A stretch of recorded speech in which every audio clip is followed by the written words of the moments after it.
خمن اكتر 5 قنوات على اليوتيوب فيها صناع محتوى عرب عندهم مشتركين عامة بس يكون محتواهم رياضي، محتوى كورة بس محتوى يعني كوره بس مش جيمنج، مش كوره جيم. بس. اكيد ما بينهم عمرو نصوحي. عمرو نصوحي في المركز الثاني عنده 3 طب مليون الحمد سبسكرايب. لله. المركز الثاني الثاني نقول برضو يعني مش عارف ممكن تبقى صح ولا لا.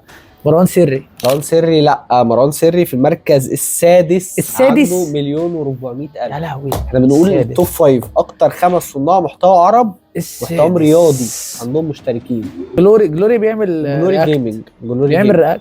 لا صنف جيمنج يعني. ماشي. الدكتور ممدوح نصر الله في المركز الخامس، لا في المركز الرابع سوري، عنده مليون 800. ماشي. في حد تاني مصري؟ مصري لا. مش حد تاني مصري؟ لا بس في قناه يعني من اشهر القنوات من اشهر القنوات يعني اشهر قناه اشهر قناه.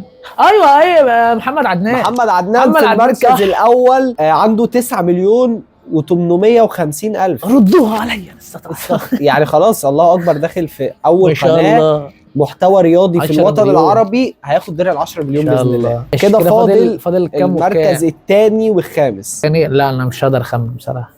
الثاني مش عارف مين. المركز الثاني هي مسابقه، اشهر مسابقه دلوقتي موجوده. ايه تحدي ال 30؟ تحدي ال 30 ايه بجد؟ فوزان في المركز الثالث 2 مليون و500. المركز الخامس صعب بصراحه لان انا مش يعني ما اتفرجتش عليه قبل كده، اسمه فاروق لايف. عنده مليون و800 بالظبط. ماشي بس انا جبت برضه كويس. جبت 4 يعني انا جايب ال4.